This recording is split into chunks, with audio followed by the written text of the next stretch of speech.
Coach à domicile, le conseil bien-être de nos experts. Bonjour, je suis Élodie Mielzarek, je suis sémiologue et je viens de sortir un ouvrage, La stratégie du caméléon, dans lequel j'aborde la question notamment de la personnalité et de la gestion de ces personnalités. Et en la matière, c'est vrai que l'hyper-dominant ou l'hyper-conquérant, eh bien c'est souvent la personnalité qui pose le plus de problèmes. En tous les cas, ça correspond à la majorité des témoignages que j'ai recueillis. Alors moi, j'ai quelques astuces à vous donner, 3 pour justement pouvoir gérer ce type de personnalité qui veut souvent vous forcer à faire ce que vous n'avez pas envie de faire. Alors on pourrait prendre par exemple un boss qui vous dit le vendredi à 17h qu'il faut absolument rester pour travailler sur un projet tout le week-end, alors que vous avez prévu autre chose le week-end.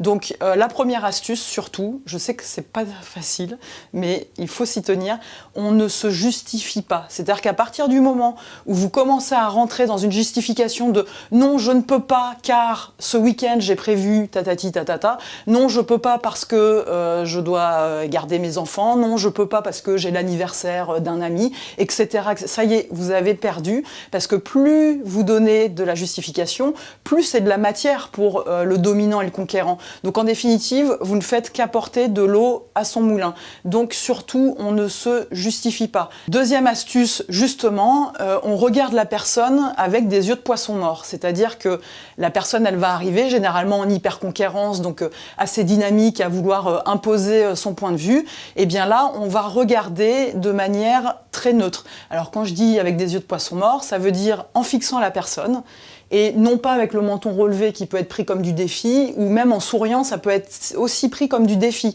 Donc la personne, elle pourrait le prendre personnellement. Donc on regarde de manière la plus neutre possible, avec des yeux de poisson mort, c'est-à-dire que dans sa tête, on pense à autre chose. Et on peut même s'amuser à compter par exemple de 1 jusqu'à 10. Alors ça peut être très long, mais c'est un petit peu le but recherché, parce que les dominants et les conquérants, ils sont très mal à l'aise avec les silences, parce que eux, plus vous leur donnez de la matière, c'est ce qu'on a vu, plus voilà, ça apporte de l'eau à leur moulin. Mais s'il n'y a plus d'eau au moulin, ils sont un petit peu gênés et forcément, ils sont obligés de descendre la température et ils sont plus dans le chaud. Il y a quelque chose qui, pour eux, vient un peu rayer la machine. Donc vraiment, on regarde de manière la plus neutre possible, on ne pense à rien. Et puis la troisième astuce, on reste ferme et focus sur son objectif, quitte à l'écrire sur un papier s'il s'agit d'un entretien téléphonique et qu'on est au téléphone avec la personne, quitte à l'avoir écrit dans la paume de sa main si jamais c'est un entretien de visu et qu'on a peur de perdre le fil. Et ça, c'est vraiment très important parce que le conquérant, il va vous amener très facilement et très vite avec lui. Donc il faut rester ferme et par contre, force de proposition, c'est-à-dire qu'on propose une alternative. Non, je ne peux pas ce week-end. Là, on le dit de manière très ferme et assurée. Vous l'avez compris, sans se justifier. Donc, on ne dit pas plus.